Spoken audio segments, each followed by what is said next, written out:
bags were horror lies. Oh yeah.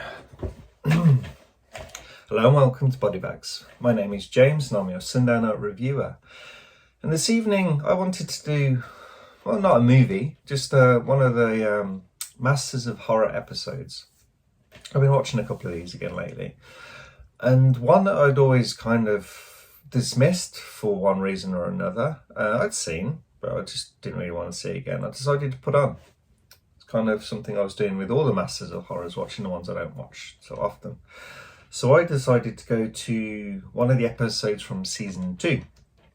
And it's the Screwfly effects, which is the Joe Dante short. This has Elliot Gould in it. He's always pretty cool and stuff. I like him. A nice calming nature, Elliot Gould.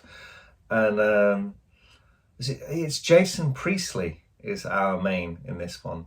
Our male main, anyway. Those are names I remember, actually. I can't remember the other people in the movie, in the episode. But anyway, so these guys, they, oh God, what's it called when you study flies and things like that? Anyway, they're away. They've been in Jason Priestley and Elliot Gould. They're these scientists. I'll just say scientist. I can't remember the term. But I think they're in Colombia or something like that. And they've been studying like Screwfly and things like that. Yep, so they come back. Jason, there's another female friend. So it's the wife, his daughter, and then a female friend. They're all having dinner, like waiting for them to kind of come back. So they come back from Colombia or something like that. And yeah, so they're all having dinner. And then the female also that's there, who's not the wife, the friend, she's also a scientist, she's an epidemiologist. I cannot remember now. All the words are going out of my head. But anyway, yeah, she studies like, oh, what does she study? Yeah, I think it's like she's an epidemiologist. I'm pretty sure of that, actually. The one I remember. Anyway, she's got this call. It's a really serious one from the government. It's like, you've been seconded, you've been called, you have to come here and help because there's, where is it now? Terrible with all these names. She has to go to this like large city, and it's like, there's been a lot of homicides, like over 1,000. And what we see at the start, it's like this guy. Well, we don't have to talk about the start. It's just generally like she gets there, and it's men are becoming homicidal against women. They're just pure anger. Something is driving them. It's just making them insane and killing women. They don't kill men. They don't kill each other. Everything else seems fine, but they have this utter hatred towards women, and they just despise them and want them dead, and there's no problem killing them in their eyes. So obviously this is pretty bad news. So this is starting to happen. So then Elliot Gould, he's kind of, and Jason Priestley, they're kind of trying to figure this thing out, and they're figuring out that it's kind of like it's like a virus or something, but it's kind of spreading. And they are tracking this spread, and it's kind of, yeah. So they're like, it's like, this isn't like just homicidal people like killing in random, because they're following a path. It's this line that follows the equator or something like that, and they're figuring out that the way to stop it is chemical castration, or just good old fashioned castration. It's something to do, yeah, with that. You take away the kind of the hormones, and it calms everyone down, but they're not going to castrate people. They don't believe this. And yeah, shit all goes very, very bad. And yeah, it all goes down. Lots of death. Jason Priestley realizes what is probably going to happen, because he's on a plane back home to see them again, because he went off to help. And then he's like, you can't let me, if I turn up at the house, he's saying to his wife, he's like, you gotta stop me, you gotta shoot me. And then, yeah, he goes, well, it's this country cabin, and obviously they're hiding away there, and then he goes and then he's gonna try and kill them.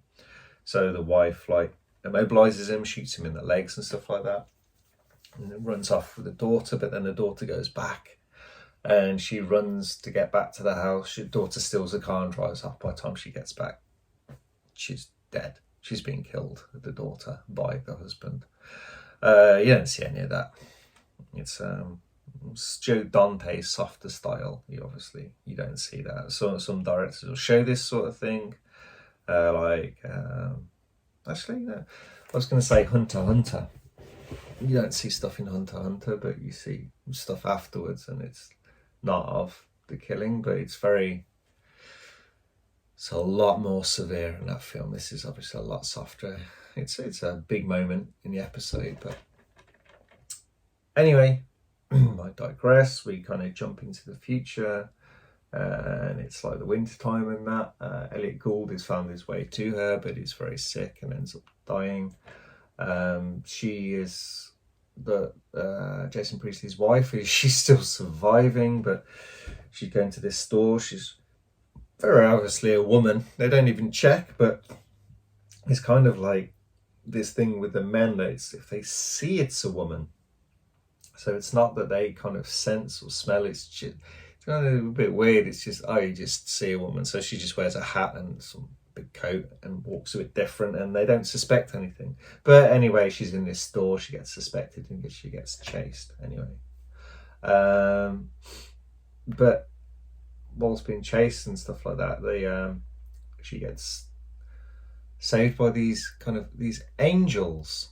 And these angels have been mentioned a couple of times in the episode. Big spoiler, the angels are actually aliens, and this whole killing thing is so that they can keep the world for their own. The end. I really didn't like the end, how fast it all kind of unraveled, and it's like, there's a lot of problems with this. Like, it's kind of like you have to take it quite lightly. Whenever you go into like science in movies, you kind of have to kind of show a bit of knowledge, and the knowledge on this part is very, very light. I mean, it's just a Masters of Horror episode, but it's not like a 20-minute episode. So I did enjoy the first half of this quite a lot, actually, and then it really does dip. It kind of, when we kind of move away from the kind of general pandemic situation that's going on, and when we really focus on like the family and that I didn't really like the family that much, and it's just a lot weaker. But it's an entertaining episode, and like I said, it's like I didn't really give it any kind of credence or give it any kind of kudos or anything before. I was like, it's just an episode I don't like, but I enjoyed it a lot more than I remembered. It's not a bad one at all. It's just let down in the second half, because the first half, it's really entertaining. It's really fun when you're trying to learn these things out, and then it just gets a bit stupid. I mean, the whole thing is, you could say, is a bit stupid, but it has this kind of panic kind of feeling, and like you kind of not on edge watching it, but you kind of, the urgency of what's going on, and that kind of when all the pace changes and it becomes more kind of, like I said, it's more focused, and it's not like what's happening to the world, it's just what's happening to the family. That's where it slipped down a little bit for me. Right, anyway, hope you guys enjoyed the review. As you know, there's a couple of series of this, some fantastic episodes, and I recommend watching this one again if you guys like. That's one that you kind of steer away from. Give the Screwfly effect another chance. Screwfly solution, not Screwfly effect. But anyway, I'll catch you guys next week. Cheers. Bye-bye.